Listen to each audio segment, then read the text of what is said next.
Есть опыт открытия бизнеса в Белизе? Гестхаус у нас был. Получается, с 2017-го мы все это начали, там все эти лицензии. А воскресенье – святой день, в церковь надо ходить, о Боге думать. А меннониты это кто? Меннониты, получается, это европейцы белые, которые в 50-х приехали вот в Белиз. Они приехали еще в британский Гондурас. Есть испаноговорящие, которые у них спрашиваешь, кто из Эль-Сальвадора, кто из Никарагуа, кто из Гондураса, кто из Мексики. То есть там уже настолько у них все понамешано. Это не секта, нас там не заставляют платить членские взносы. Когда мне было совсем плохо, я пошла к кубинскому врачу, который здесь работает. Здесь много врачей из Кубы. Не экономьте, потом все равно переплатите. А идеальных стран не существует, 100%. И мы были на солнечных панелях. То есть это огромный минус, потому что основная масса туристов приезжает ноябрь, декабрь, январь. И вообще Белиз 300 тысяч населения. Он изначально купил не 11 акров, он купил 2 акра сначала, и это было что-то там, может, 20 тысяч долларов. Белиз мне очень нравится полгода, остальные полгода я ною, что мне жарко, что мне душно, что у меня крапивница, аллергия. Ты слышишь? Это зов древних земель. Латинская Америка шепчет сквозь тишину джунглей, шум океана и дыхание вулканов. Мы пройдем туда, где нет толп и банальных маршрутов. Там тебя ждут не просто фото, тебя ждет настоящее пробуждение чувств. Получи уникальный маршрут, личное сопровождение, комфорт как дома и полную безопасность даже в самых диких местах. Хочешь почувствовать силу мира, где правит природа и дух свободы? Смотри ссылку в описании и сделай первый шаг туда, где начинается приключение. Всем привет, это Белиз, и мы встретились с Натальей. Сегодня она расскажет, чем она здесь занимается. Поехали!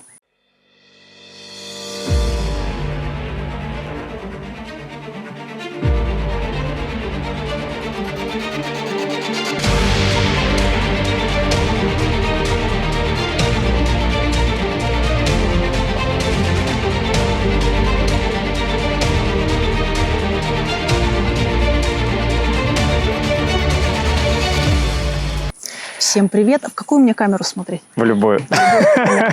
Можно до меня смотреть, можно с камеры. У нас две камеры, да, если вы одна не снимает знали. меня, одна тебя. Супер. Значит, меня зовут Наталья. Я в Белизе с 2015 года. Я сказала всем здравствуйте. Если не сказала, извините, всем здравствуйте. Я здесь живу просто 9,5 лет, и чтобы объяснить, это нужно периодами рассказывать. Какой тебя период интересует с самого начала? Первый вопрос. Почему именно Белиз? Столько стран в мире. Потому что я познакомилась со своим вторым мужем, и у него была идея переехать в Белиз. Вот, и это был наш первый год отношений, гормоны. И я решила, почему бы и нет. И мы приехали в сентябре, то есть мы попали на прохладный сезон, так называемый. Вот. И мы остались. Мы сначала жили в Пласенсе, то есть это на побережье. И там своя экзотика, потому что мы снимали домик совсем рядом с Карибским морем. Мы как-то сразу законтачились там. Мы верующие, то есть мы нашли церковь хорошую, мы нашли хорошую... Это белая, такая маленькая, которая новая? Нет? Lighthouse. Но она прям на центральной дороге. Пласенсия крошечная, то есть там много церквей. Возможно, вот та белая, про которую ты говоришь, это свидетели Иеговы. Поэтому, мы верующие, но мы не фанатики. Мы стараемся себя в рамках держать, никому ничего не проповедовать, но и себя тоже не обижать. Вот. А какая вера? Без деноминации. То есть ты просто, ты веришь в Иисуса Христа, ты читаешь Библию, ты уважаешь христиан, и опять же, если спрашивать любого христианина... католики, христианские... Протестанты. Протестанты, да. Видишь, как ты быстро сразу к сути дела перешел. Протестанты. Окей. Значит, сколько лет уже здесь в Белизе находитесь? 9,5. То есть мы приехали 1 сентября 2015. И чем вас заманил Тбилиси, что вы так уже 9 лет здесь живете? Ну, как-то здесь затягивает, здесь климат такой, что у тебя мозги начинают медленно работать, если уж так на чистоту говорить. Мозги отключаются, что ли? Потому что ты постоянно в перегретом состоянии, и это очень сильно расслабляет. То есть, мне кажется, это вот эта разница, да, южные люди, северные люди, которые более собранные. Я вообще выросла на Урале, и я люблю и холод, и зиму, и все я это люблю, и лыжи. Вот. Но так сложилось, потому что, получается, мне было в 2015-м, сейчас мне 40, то есть мне было 30-31, и в этом возрасте еще хочется какие-то такие сумасшедшие поступки совершать, потому что еще здоровье позволяет, и как бы мозги еще не выросли. Вот. Но по большому счету, я, опять же, учитывая, что происходит во всем мире, я понимаю, что на самом деле это не самый плохой вариант. А идеальных стран не существует, 100%. В 30-31, как ты вот сейчас рассказываешь, ты сначала перебралась в США? Да, я жила в США. Жила в США 5 лет. лет, да. Что тебе так не понравилось в США, что ты перебралась именно в Белиз? Да я и США люблю, я все страны люблю. Я человек, сейчас это такое... Человек мира. Человек мира, да, это такое заезженное выражение. Просто я даже не воспринимала, мы когда приехали в Белиз, потому что в Белиз из Техаса, из Хьюстона ты летишь 2 часа. Даже есть прямые рейсы из Денвера в Белиз-Сити, по-моему, 3,5 часа. То есть это даже не ощущается как будто как другая страна, это ощущается как будто ты там во Флориду полетел. Ты чувствуешь зов перемен? Где-то там, за горизонтом, начинается твоя новая жизнь. В каком уголке Латинской Америки ты найдешь себя? Наш канал – это проводник в неизведанное. Истории русскоязычных переселенцев, секреты жизни за границей и то, что не расскажут в глянцевых блогах. Подпишись, спроси, исследуй. И помни, твой новый дом может быть ближе, чем ты думаешь. Я продолжала работать на свою адвокатскую контору в Денвере. Мой босс мне сказал, что, там после Thanksgiving в ноябре, после Дня Благодарения ты вернешься. То есть отдохнешь там пару месяцев. То есть мы в сентябре, сентябрь, октябрь, то есть он мне 3 месяца примерно дал. Говорит, съезди, там отдохнешь, на пляже поваляешься, поймешь, что там делать нечего, и ты вернешься. Как-то так 9 лет получилось. Да, лежу на пляже. 3 месяца. Нет, мы же с пляжа уехали через 1,5 года. Потому что, все равно там шило в одном месте и у меня, и у мужа, и поэтому в Пласенсии ничего не растет, там песок. То есть как-то можно растить, привозить землю, но это все дорого. А чем там люди занимаются? Туристический бизнес, real estate, недвижимость. Пьют, много пенсионеров, много мамочек с детьми. Например, там пары, когда муж работает онлайн, full-time, а мама воспитывает детей, возит по кружкам их, там готовит. И тоже есть и школы, и садики есть? В Пласенсии есть школы, есть садики. Что я слышала, у меня нет детей, поэтому в этом вопросе я только на опыте своих знакомых, что, в принципе, есть и плюсы, и минусы в этом образовании, и тоже зависит от темперамента ребенка, от его способностей. Но тем, кто такие, так скажем, артистичные дети, которые там любят рисовать, любят петь, любят танцевать, им будет там хорошо. В том плане, что там, очень много художников вообще в Белизе. Очень такие все там пластичные, поющие, такие креативные и все такое. В этом отношении таким детям будет интересно и будет полезно там пожить. Там больше живет понаехавших. Там 50 на 50, наверное, да, потому что это же нужно все это поддерживать, чтобы все эти понаехавшие могли там пользоваться своими туалетами и вообще кушать хоть что-то, и как-то, чтобы всю эту инфраструктуру поддерживать, нужны люди. И поэтому и Белиз интересное место, что здесь тоже очень много, тут получается, с кого начать? Есть Гарифуна, это островитяне, то есть это красивые темнокожие люди, которые в Хопкинсе, да. Есть испаноговорящие, которые у них спрашиваешь, кто из Эль-Сальвадора, кто из Никарагуа, кто из Гондураса, кто из Мексики. То есть там уже настолько у них все понамешано. Есть майя, есть меннониты, которые белые. А майя, где они живут? Майя живут, вот Майя Village, это вот Хопкинс, а там есть этот Coxcomb Nature Reserve. И вот там большая такая деревня, вот там вот шоколадные вот эти все дела, какао-ферма, там есть такая семья Саки, Хулио Саки, вот там у него много братьев, и вот они занимаются какао, занимаются, не помню уже чем, но, в общем, они такие очень деятельная семья. Вот. И вообще Белиз 300 тысяч населения, то есть тут хочешь или не хочешь, ты все равно знаешь почти всех, или тебя знают через знакомых знакомых. И тут в этом отношении это и хорошо, и плохо, ну, в том плане, что здесь институт репутации все-таки как бы он есть, и если ты где-то сильно прокололся, то об этом будет знать весь Facebook, и бизнеса тебя больше не доверят, ну, серьезно. А меннониты это кто? Меннониты, получается, это европейцы белые, которые в 50-х приехали вот в Белиз, они приехали еще в британский Гондурас. То есть они заключили специальное соглашение с правительством Белиза, что они могли заниматься сельским хозяйством и там чинить всякие вот эти сельскохозяйственные машины. И за счет этого им были налоговые послабления какие-то, там я уж подробностей не знаю. И вот они обособленно живут, потому что они очень серьезно к вере относятся. Сейчас вот в Spanish Lookout мы живем, они считают себя прогрессивными меннонитами.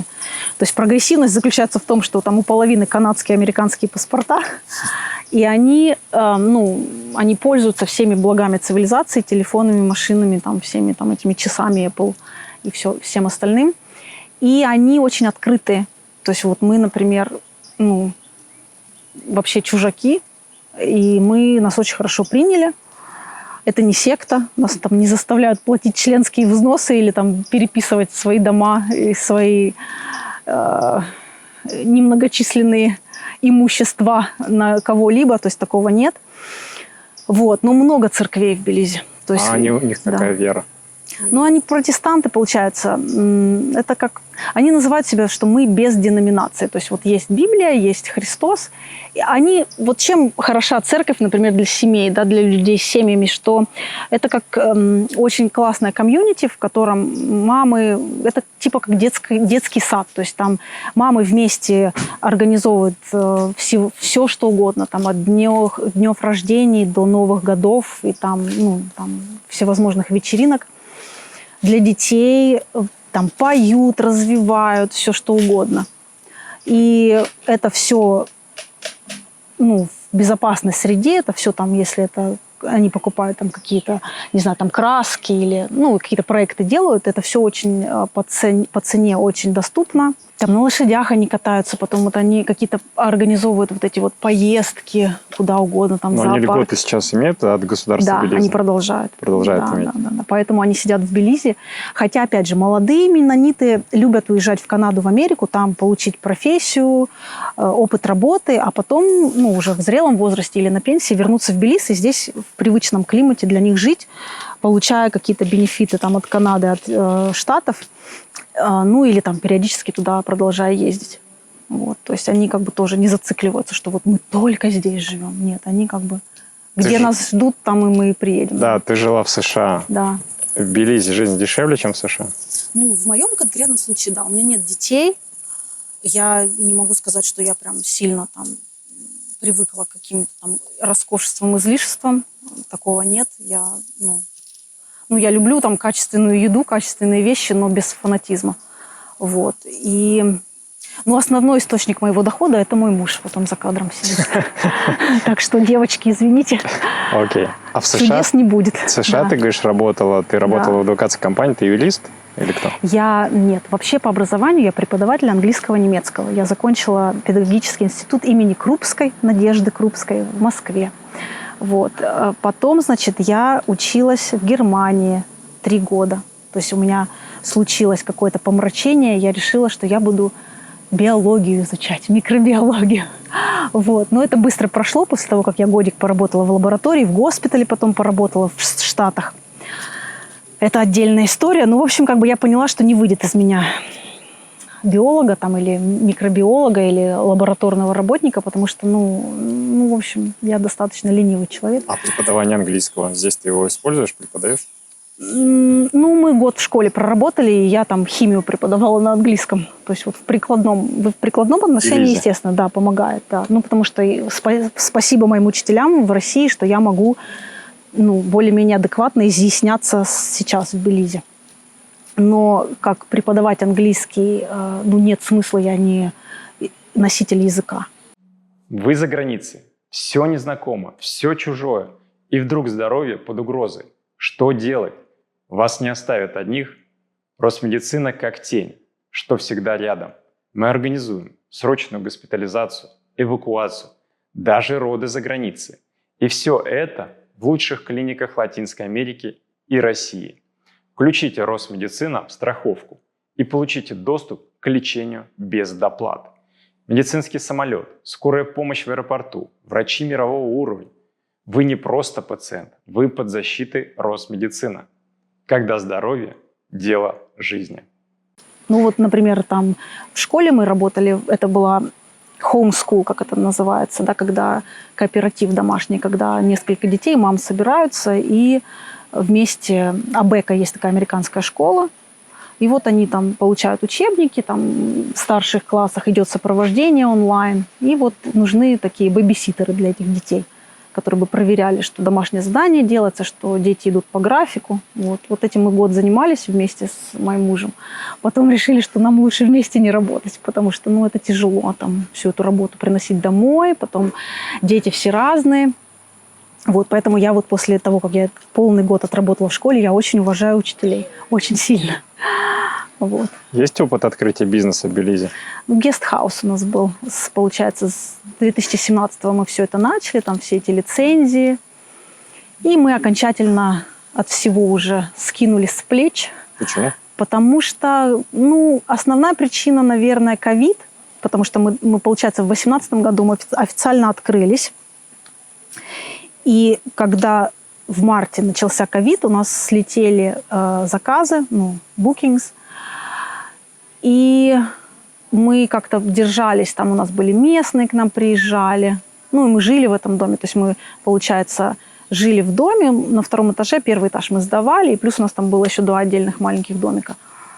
Таня из Белиз-Сити у нас была. Она сказала, что у вас такой вайб, как у этого пионерского лагеря. Теперь он такой вайб Белиз-Сити сделал, да? Наверное, да. И, в общем, получается, что мы поигрались со всем этим. Мы много ошибок сделали. Потому что какие ошибки были? Локейшн, местоположение нужно очень аккуратно выбирать. То есть у вас где было? мы были рядом с Бельмопаном, в джунглях, и мы были на солнечных панелях. То есть это огромный минус, потому что основная масса туристов приезжает ноябрь, декабрь, январь. Это дождливый сезон, могут идти дожди в Белизе, и получается, что нужна солнечная энергия, а солнца нет. И то есть у нас там были приколы, когда мы там выбирали людям на ночь оставить им этот вентилятор или холодильник. То есть они должны были нам сказать, вы что хотите больше. То есть это это не серьезно так работать, когда у тебя ограничения с электроэнергией и там сложности с тем, чтобы люди тебя нашли, потому что мы... А почему выбрали эту локацию? Потому что дешево было. Дешевая земля? Да, поэтому люди, не экономьте. Не экономьте, потом все равно переплатите. Скупой платит дважды. Именно так, да, я свидетельствую. И по факту вы этот бизнес продали? Мы продали даже не бизнес, а мы продали землю. Там было 11 акров, дом, и там всякие построечки. И мы все это продали в прошлом году канадской семье, которая... И за сколько вы продали? Я не буду тебе говорить цифры, не потому что я там что-то скрываю, я честно скажу, у меня так работает мой мозг, что я не запоминаю большие цифры. А сколько стоит земля вообще в Белизе? Сейчас цены совершенно другие, потому что мой муж покупал землю в 2016 году. То есть с каждым годом цены повышаются. То есть он что-то купил там. Он изначально купил не 11 акров, он купил 2 акра сначала, и это было что-то там, может, $20 000. И там был такой старый дом. Сейчас вот по ценам лучше тебя Марианна сориентирует, потому что я честно, я клянусь мамой, что не запоминаются у меня. Я могу там помнить, сколько стоит там молоко, сколько стоит хлеб, вот такие мелочи. А вот когда большие цифры, у меня, может, как-то мозг так блокирует эти цифры, чтобы я сильно не волновалась. Вот, поэтому... Но цены растут каждый год. Цены растут, и все равно, когда ты... Вот в Белизе мой совет: никогда не покупайте в торопях. То есть все равно здесь нужно приехать, посмотреть, какой тебе нравится вообще район Белиза, что тебе подходит по твоему стилю жизни, там, к твоей семье, что подходит, чтобы у тебя не было такого дикого желания там просто на полгода куда-то уезжать, вот как у меня. То есть я могу сказать, что Белиз мне очень нравится полгода, остальные полгода я ною, что мне жарко, что мне душно, что у меня крапивница, аллергия, там, меня закусали комары, и, в общем, вот такое вот. Срочно снег. Да. То есть вот у меня так. Но, опять же, все-таки Белиз, наверное, подойдет тем, кто южане. А компанию тяжело вообще открыть, зарегистрировать здесь? Для того, чтобы открыть гестхаус, не очень тяжело. Нужны деньги и нужно упорство, последовательность. Вот. Но, в принципе, здесь хорошее вот это BTB, Belize Tourism Bureau, в том плане, что они заинтересованы в том, чтобы предоставить тебе все эти manuals, объяснить, что и как. Понятно, что иногда они там палку перегибают, но, опять же, это как в России, что там строгость законов компенсируется отсутствием полного применения, да. В том плане, что, например, вот там инспекция, должны к тебе приехать полиция, должна приехать пожарная часть, и должен приехать кто-то из госпиталя, чтобы проверить, что у вас вода надлежащего качества. А пожарная безопасность проверяет, как у вас там пожарные выходы и все это. Да. Заключение сделать. Да. В общем, это все было очень на таком расслабленном вайбе. В том плане, что мы, например, приехали в этот госпиталь, и они нам говорят: а когда вы сможете нас отвезти к себе? Вот, то есть уже такое начало, понимаешь, уже хорошо, значит, я с этими людьми, по крайней мере, они будут дружелюбно ко мне относиться. Вот, и то же самое там, по-моему, было с пожарной частью, что мы их привозили, отвозили. И так они... С белистами нужно всегда очень вежливо быть, потому что они, конечно, отличаются по менталитету, что они более расслабленные, более такие замедленные. И вот те люди, которые привыкли, как там в Америке, в Москве, да, вот когда там все быстро сервис, когда ты ожидаешь, что люди хотят зарабатывать, что они будут вокруг тебя бегать, и ты будешь еще выбирать, чьи услуги тебе предложат. Нет, здесь такого нет, здесь более такое все, не хотите, до свидания. Они обижаются? Они не обижаются, белисцы, они любят не говорить тебе ни да, ни нет. То есть ты вроде как: мы поедем там куда-нибудь на кофе, пойдем с тобой, такое тянущееся все, непонятно. А это значит нет, да? Это значит, что человек у него другие приоритеты, и ты в их число не входишь. Где я сейчас? С кем встречаюсь? Что замышляю? Ты хочешь знать больше, чем открыто? Тогда тебе в наш телеграм-канал Кажан17. Здесь не просто ответы. Здесь подсказки, намеки и секреты. Следи и спрашивай. Следующая съемка уже близко. И, может быть, именно твой вопрос попадет в эфир. Все нужные ссылки в описании. Тайна зовет. В Белизе нужно замедляться. То есть, если ты не готов замедляться, вот эти мелкие радости жизни, видеть там эти листочки, там водичку, там вкусную еду. Вот если для тебя это еще не важно, то, конечно, будет скучно в Белизе. А по медицине как здесь вообще все происходит? Насколько она качественна? Смотря что. Я сталкивалась, у меня была очень сильная аллергия, прям ужасная. То есть у меня там уши распухали, там шея опухала, там у меня вся чесалась. То есть это у меня была реакция, как мне потом объяснили, что это я так реагировала на собственный пот. А в Белизе ты потеешь постоянно. Я могу сказать, что в Белизе много всяких таких нетрадиционных методов, и многие из них для меня лично сработали. То есть когда мне было совсем плохо, я пошла к кубинскому врачу, который здесь работает. Здесь много врачей из Кубы, потому что здесь много работы, лучше платят, чем на Кубе, и, видимо, они испаноговорящие, Белиз напополам, испано- и англоговорящие. Я пришла к этому врачу, дядька, конечно, феноменальный. Он такой говорит: так, у тебя аллергическая реакция, сейчас я тебя вколю гистамин, снимай штаны, ложись. И, в общем, я такая, хорошо. Потому что я чешусь, я уже плачу от того, что у меня все чешется. То есть ноги, руки, вообще я не знаю, что это такое. Я уже думала, может, меня какой-то клещ укусил, что у меня там болезнь Лайма или еще что-то. То есть я себя накрутила. А, еще это все параллельно идет про... Это вот началось вот буквально... начало марта, когда начался ковид, когда стали закрывать аэропорты, то есть все вот эта новостная повестка, у меня эти расчесанные ноги, я прихожу к этому врачу, спасите, помогите, он такой, ложись, я тебя сейчас вколю. Значит, я ложусь на кушеточку, снимаю, что там у меня было, вот, и он такой, заходите. Я такая, чего? И он заводит этих студентов-практикантов из Англии. Ну, там девочки, мальчики.